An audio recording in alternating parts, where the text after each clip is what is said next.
Assalamualaikum warahmatullahi wabarakatuh. Kita bisa ketemu lagi di pertemuan ke-7 dengan judul materi analisis perencanaan fasilitas pelayanan.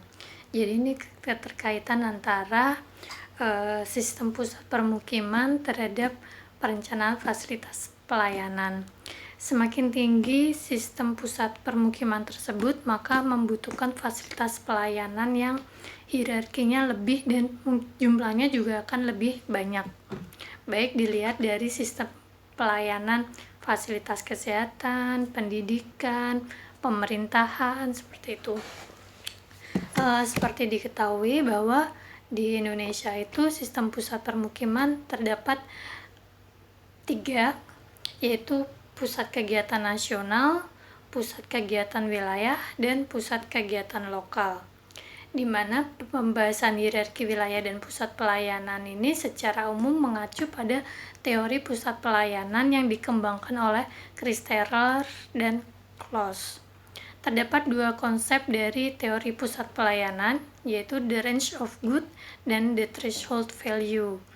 The range of good itu adalah jarak tempuh yang masih dapat ditolerir untuk suatu jenis barang atau perjalanan tertentu. Di samping unsur jarak, penentuan pemilihan oleh pengguna dipengaruhi oleh jenis, kualitas, harga barang atau pelayanan tertentu. Sedangkan the threshold value, jumlah penduduk atau sumber daya lingkungan yang dibutuhkan untuk dapat menciptakan permintaan yang cukup atas barang dan pelayanan yang diperlukan. Jadi kalau the range of good itu berdasarkan jarak tempuh yang dapat ditolerir, sedangkan threshold value itu berdasarkan jumlah penduduk dan jumlah sumber daya minimumnya.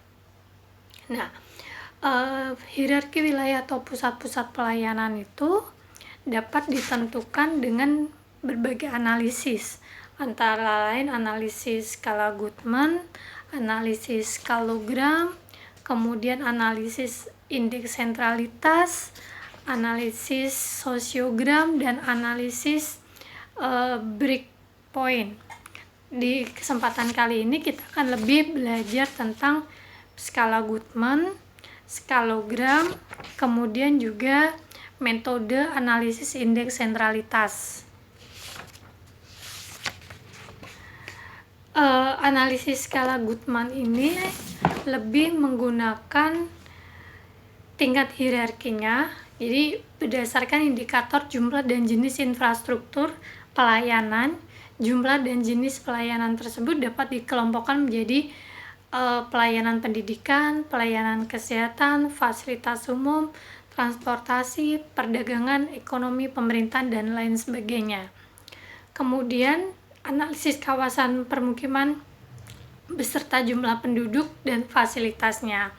Dan juga kemudian terakhir adalah tata urutan fasilitas berdasarkan jumlah dan jenis fasilitas tersebut di kawasan permukiman.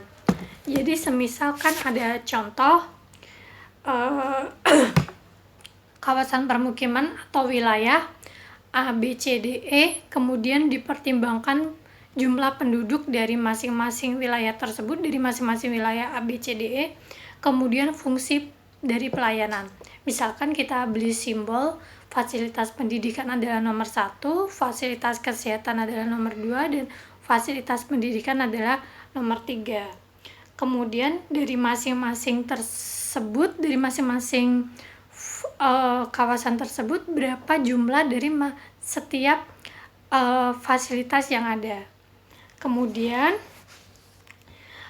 terakhir kita tentukan total fungsi. Jadi untuk fasilitas pendidikan jumlahnya berapa untuk masing-masing wilayah, kemudian fasilitas kesehatan jumlahnya berapa, fasilitas pemerintahan jumlahnya berapa, dan kemudian diasumsikan bahwa persentase dari keseluruhan ini dari seluruh wilayah dan seluruh fasilitas yang ada adalah 100%. Jadi JF total fungsi tersebut dikali 100%. Apabila terdapat masing-masing satu dari fasilitas tersebut, maka 3 kali 100, 3 kali persentase, dipersentasekan, yaitu 30%. Kemudian berikutnya juga wilayah B, misalkan jumlahnya adalah 8 dipersentasekan menjadi 80%, seperti itu. Kemudian kita lanjutkan dengan analisis indeks sentralitas. Analisis indeks sentralitas ini adalah terdapat pembobotan. Pertama yang dilakukan adalah pembobotan, yang kedua adalah penentuan indeks sentralitas. Jadi pertama kali kita menghitung bobot atribut fungsi. Bobot atribut fungsi itu didapatkan dari nilai sentralitas gabungan dibagi dengan jumlah total atribut dalam sistem. Misalkan nilai sentralitas gabungan itu adalah jumlah fasilitas yang terbesar. Misalkan jumlah fasilitas yang terbesar adalah 100 unit untuk fasilitas pendidikan, seperti itu. Dan sama seperti skala Goodman atau ya analisis skala Goodman, kita tentukan dulu penduduk dan untuk masing-masing wilayah. Misalkan ada tadi wilayah A, B, C, D, E, jumlah penduduknya berapa. Kemudian analisis yang akan dilakukan adalah simbol 1 untuk fasilitas pendidikan, simbol 2 untuk fasilitas kesehatan, dan simbol 3 untuk fasilitas pemerintahan. Dari keseluruhan tersebut kita hitung total fungsinya, kemudian kita hitung juga total sentralitas yang kita anggap tadi total sentralitas adalah 100. Kemudian bobot fungsi. Bobot fungsi itu adalah TS, total sentralitas, dibagi dengan TF, total fungsi. Jadi misalkan untuk seluruh wilayah A, B, C, D, E itu fasilitas pendidikan berjumlah 8.